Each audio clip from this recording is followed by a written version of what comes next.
That man's smile about to be on the floor. This how you do your teammate?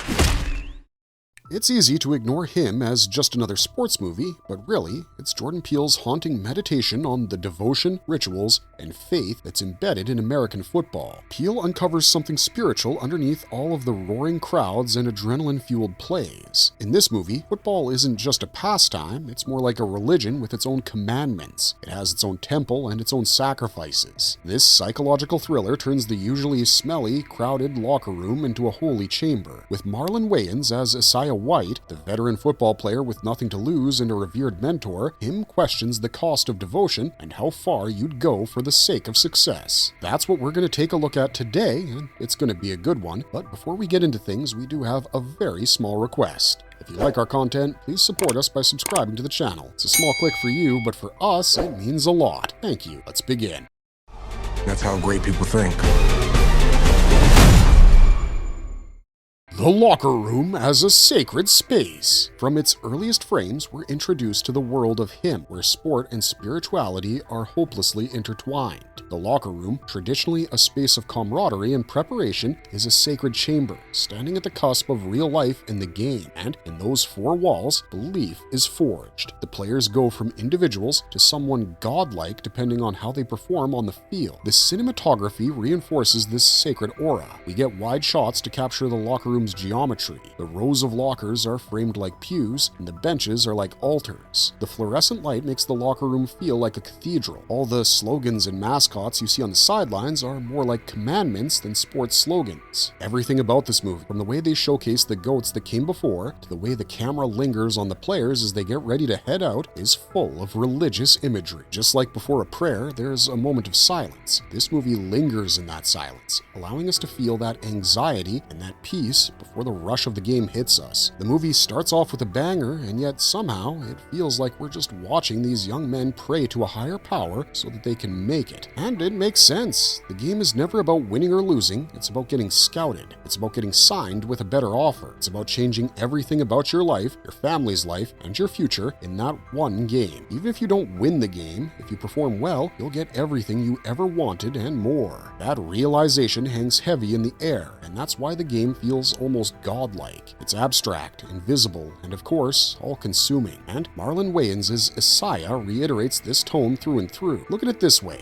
His contract is ending this year. Either he'll be signed back or he'll be replaced. He knows what will happen if he doesn't get signed, so he's willing to go all out to get signed. But he also knows that since Cam is going to be his successor, if not this year, then next, he's preparing him for it. It's like a baptism in the ways of the GOAT. Isaiah has been the GOAT, and now he has to guide, groom, and prepare Cam for that same role. Throughout the movie, you'll see that Cam is portrayed as a Jesus-like figure, whether he's sitting at the table with everyone or that iconic scene of him drenched in blood and standing with his arms stretched out. The religious imagery regarding him is heavy. Just like Jesus was the Son of God sent here, it feels like people beyond Cam's awareness specifically chase him and push him through all of this to see if he was worth it, if he was truly him. Now, here's the interesting part. Even though the locker room and the compound are shown as a sacred place, that doesn't mean it's a place that only heals. You see, sacred places can also consume people. Cam already had a concussion, but after Isaiah started injecting him with his blood, Cam started getting hallucinations. Through those, we explore the possibility of how being in this world is ever-consuming. Cam slowly starts losing his sense of self because, in the end, that's what this is about. How much are you willing to sacrifice for glory? And this sacred framing of football mirrors American sports culture. The locker room, the taping of the wrists, the team chants, all of these things that we saw in the movie and in real games are deeply religious for the athletes. For those men and women, their game is their religion. Him tries to show us how deep it might run and where we should draw the line.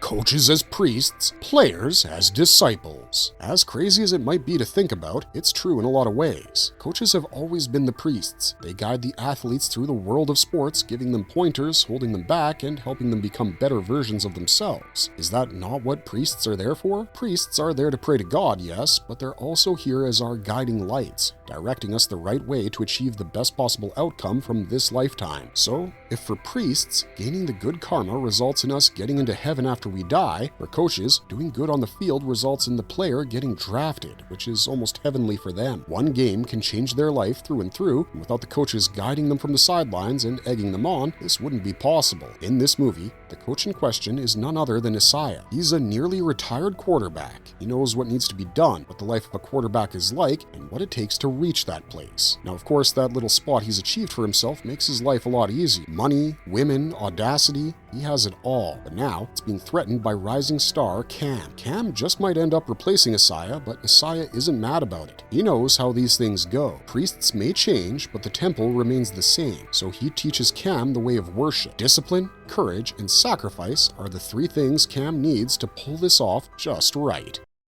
The field as an altar of sacrifice. Now, if the locker room is the temple and the players its disciples, then the football field is the altar. This is the place for ritualized sacrifice. Every tackle, every touchdown, and every injury is like a sacred art. It merges the spectacle of sports with the solemnity of a religious offering. From the first game sequence, the field is like a consecrated ground. This is where the decision is made. Every play unfolds like it's choreographed, deliberate, and of course, driven by faith. In him, the violence we see in the first part of the movie isn't gratuitous, it's devotional. Every bruise is a mark of faith. Every pain is an offering to the game. Isaiah pushes home this message in his speeches, where he talks about how the game isn't about winning, it's about giving. So, in many ways, the victory ends up becoming a divine blessing, while defeat is a spiritual failure. The scoreboard, on the other hand, is the divine judgment. The points are symbols of grace, and each touchdown is a moment of transcendence, and each loss is a reminder of mortal imperfection. The players' bodies aren't treated as human bodies. They're more like vessels through which the worship is performed. The injuries are treated as proof of devotion. Think of that moment when Isaiah got hurt. That pain is the cost of devotion to the game. It's all for glory. The way the field is represented reinforces this forced idea of divinity. The game is an entity, and it wants sacrifices. The sacrifices breed victory, and those victories reinforce belief, and the sacrifices continue. And when you look at it broadly, you'll realize that this is ritualized violence that is highly connected with national identity. Football is America's most watched sport. It often coincides with patriotic imagery like flags, anthems, and military flyovers. In him, these moments fuse with religious fervor. But the question the movie asks is, when does the altar stop asking for more? Because in him, the altar never stops taking, and the faithful keep returning.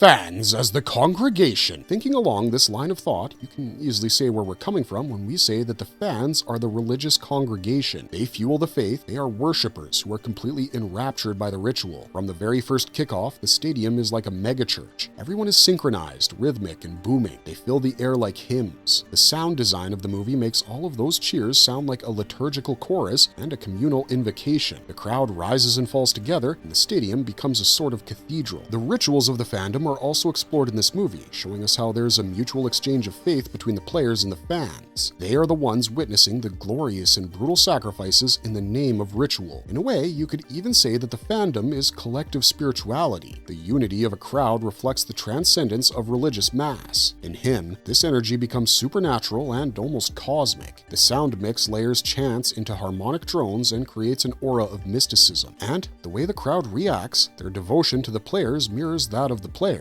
Both of them worship and both of them sacrifice. But while the players bleed, the fans believe from afar. And him criticizes that. The fans demand the most, but they give the least. The congregation hungers for more and more sacrifices.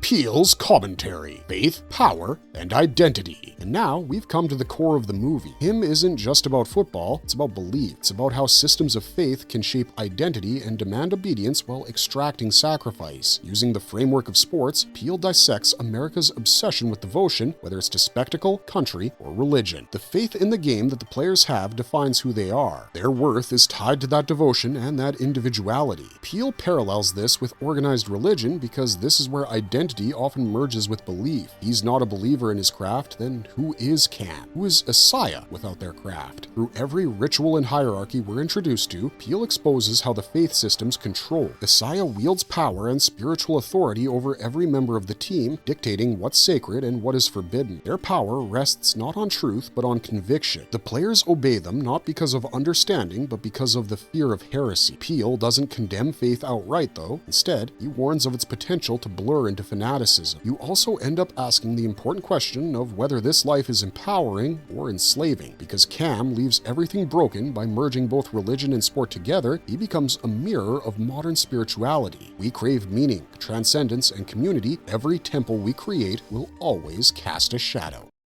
Marvelous verdict. With that, we've come to the end of this video. What do you guys think about this movie and this take on him? Do you agree or disagree? And if you do disagree, we'd love to know why. Personally, we think that the haunting spiritual symbolism in him is truly something worth dissecting. Let us know your thoughts on this one in the comments down below, and while you're down there, don't forget to leave a like and subscribe to us if you haven't already. Otherwise, thanks for watching, stay safe out there, and have a marvelous day.